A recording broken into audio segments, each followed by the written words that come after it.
안녕하세요. 하루 필수 말씀 충전 하필 큐티 조종환입니다. 오늘 함께 나눌 하나님 말씀은 히브리서 11장 1절에서 12절까지 말씀입니다. 믿음은 바라는 것들의 확신이고 보이지 않는 것들의 증거입니다. 이 유명한 구절을 우리가 만나게 됐습니다. 여기에서 이제 확신이라고 번역을 했지만 원어에 따르면 이것은 실상, 증거, 원래의 본질적인 것 이렇게 해석하는 것이 더 적절해 보입니다. 그래서 개역 개정에서 말하는 것처럼 바라는 것들의 실상 이렇게 이해를 해봤으면 좋겠습니다. 그러니까 바라는 것들의 실상이고 보이지 않는 것들의 증거다라고 하는 말 자체가 굉장히 모호해 보이죠. 믿음은 이런 실상이고 증거다라고 하는 건데, 여러분 보이지 않는 것들 그리고 이 바라는 것들 이것이 무엇이냐에 따라서 이 정의 자체가 바뀌게 된다고 이해할 수가 있는 거죠. 그렇다면 히브리서는 이 믿음을 설명하면서 바라는 것들의 확신 그리고 보이지 않는 것들의 증거 이런 실상 원래적인 것 이것이 무엇인지에 대해서 말하고자 하는 것은 이 앞뒤의 내용들을 우리가 이해를 해야 되는 거죠. 우리가 앞에 있는 10장의 내용을 다시 한번 생각을 해보면 배교 가운데에서 흔들리지 말고 믿음을 지켜라. 그리고 그 믿음과 인내 가운데에서 살아가라. 하나님께서 반드시 상급을 주실 것이다 라고 하는 메시지로 우리가 정리를 해볼 수가 있습니다. 이 배교하지 말고 인내로 믿음을 살아갔을 때 상급을 받게 되는 것, 그 지성소 안으로 들어가서 영원한 생명을 누리는 것, 이것은 결국에 부활이고 영원한 생명이라는 걸 우리가 알 수가 있죠. 그렇다면 여기에서 확신과 증거라고 하는 것은 결국에 이 부활을 이야기하는 것이고 최종적 상급을 이야기하는 것으로 이해할 수 있습니다. 그리고 이 이후에 등장하는 이야기들도 마찬가지로 보이지 않았지만 이 영원한 상급을 위해서 그리고 그것이 암시적으로 부활과 영원한 삶에 관련된 것들임을 보여주는 예시들을 우리가 살펴보게 될 겁니다. 이렇게 바라는 것들의 확신 그리고 보이지 않는 것들의 증거는 결국 예수 그리스도의 죽으심과 부활을 통하여서 확실시된 증거라는 걸 우리가 알 수가 있고, 이 선조들도 이 믿음으로 살았기 때문에 훌륭한 사람으로 증언되었다라고 하는 이야기를 들려줍니다.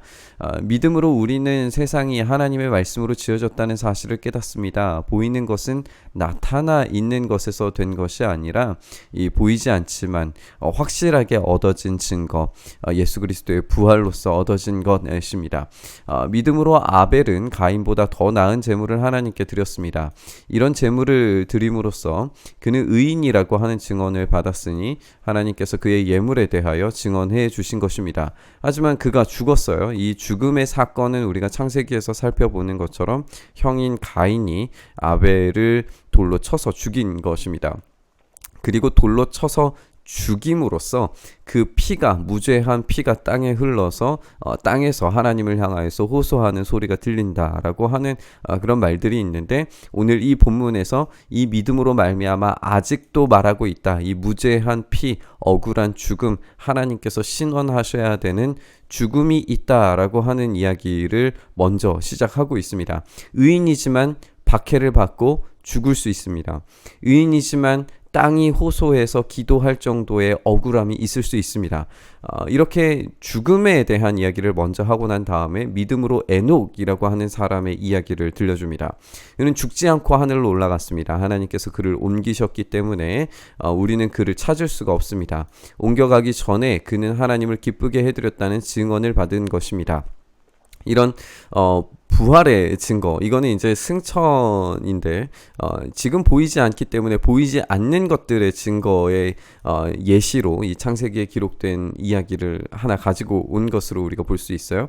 이렇게 죽음이 있지만 이 죽음과 승천, 이 부활의 이미지들이 시작을 이루면서 이 의인의 억울한 죽음에도 불구하고 하나님께서 그들을 신원하셔서 영원한 생명의 나라로 이끌어 가시는 일들을 확실히 보여주신다라고 하는 것을 우리가 여기에서 이제 생각을 해볼 수 있는 겁니다.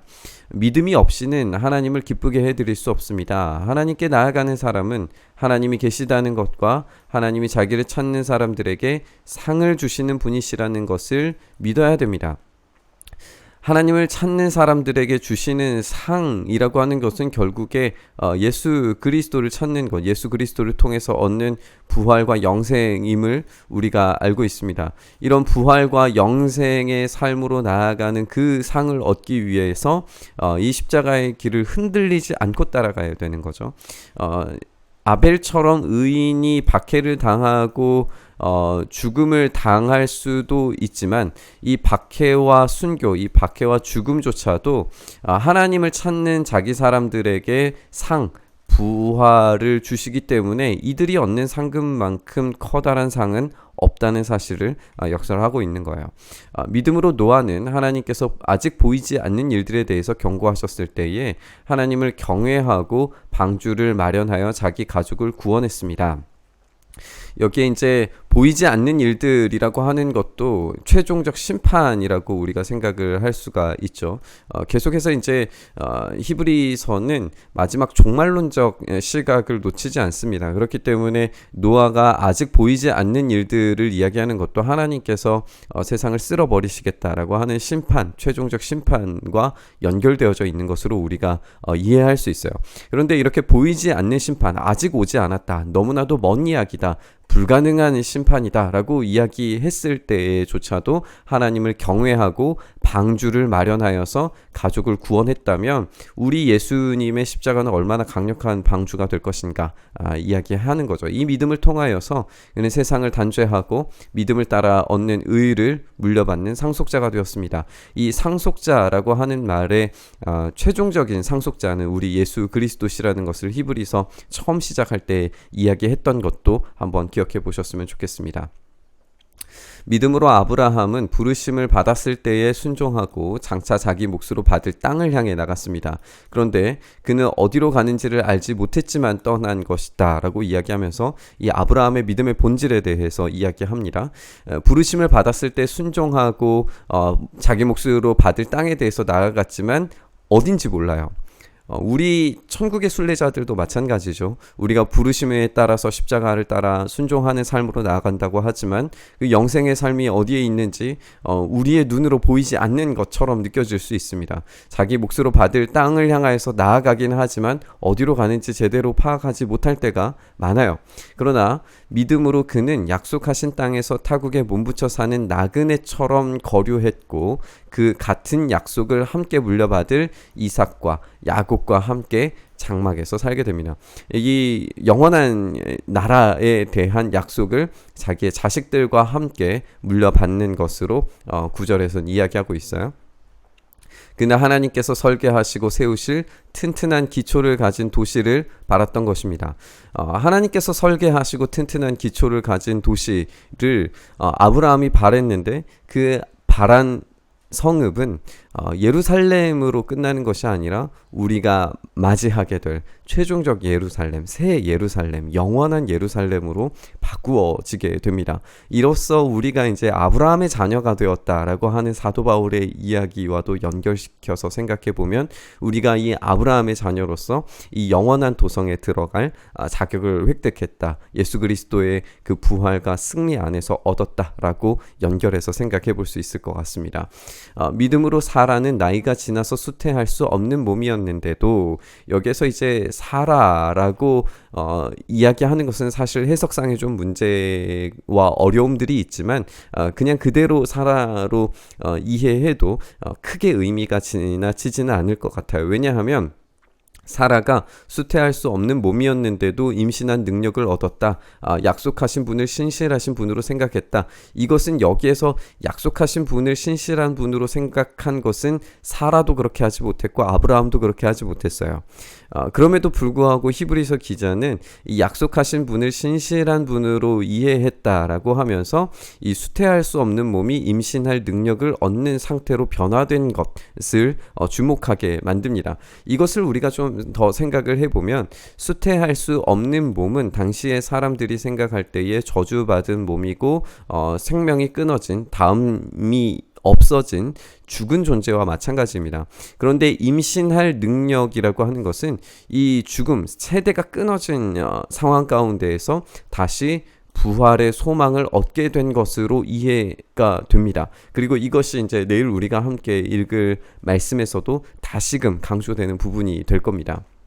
어쨌든 약속하신 분을 신실한 분으로 생각했기 때문에 결국에 이 아들을 얻고 죽음에서 부활의 능력을 몸소 경험한 것으로 이야기하고 있습니다. 그래서 죽은 사람이나 다름없는 한 사람에게서 하늘의 별과 같이 많고 바다의 모래와 같이 셀 수 없는 많은 자손이 태어나게 되었습니다. 이렇게 명시적으로 이 수태할 수 없는 몸이 죽은 사람과 다름없는 한 사람으로, 그리고 임신할 이 능력이 많은 자손이 태어나게 된 것으로 이렇게 연결시켜주고 있는 것을 우리가 보게 됩니다. 우리가 함께 읽은 이 본문에서 믿음이라고 하는 것이 바라는 것과 보이지 않는 것들의 본질과 증거라고 하는 말을 믿음의 절대적인 정의라고 생각을 하는 건 어렵겠다라고 생각이 듭니다. 오히려 죽음과 부활의 확실한 증거가 바로 이 믿음이다라고 우리가 읽는 것이 더 적절해 보입니다. 의인과 믿음의 사람들은 나그네처럼 방황하는 것 같고 박해받고 또 심지어는 죽임을 당할지 모르는 그런 상황에 놓여진 사람들입니다. 하지만 실제로는 영원한 안식처, 부활과 영생의 공간으로 들어가기 위한 여정 중의 일부일 뿐이라는 사실을 히브리서 목사님은 강조하고 있습니다. 우리의 믿음은 그 죽음 너머에 본질적이고 확고한 사실인 부활을 바라보는 것이고, 예수께서 그곳에 먼저 가셨음을 믿고 우리 예수님을 따라가는 것이 참된 믿음이라는 사실을 우리가 배우게 됩니다. 오늘 이 죽음과 부활을 묵상하면서 오늘도 다시 살려주시는 은혜를 깊이 바라보면서 이 묵상의 자리로 나아갔으면 좋겠습니다. 주님, 그렇습니다. 오늘도 우리 주님의 죽으심과 부활을 묵상하면서 오늘 우리의 삶의 여정이 부활의 그 마지막 최종적 심판과 구원, 영생의 자리로 나아가기 위한 짧은 여정의 시간임을 우리가 기억하고 묵상합니다.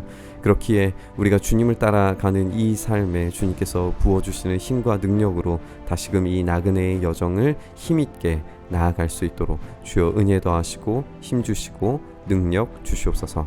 그렇게 우리 가운데 일하시기를 간절히 소망하며 우리 주님 예수님 이름으로 기도드리옵나이다. 아멘.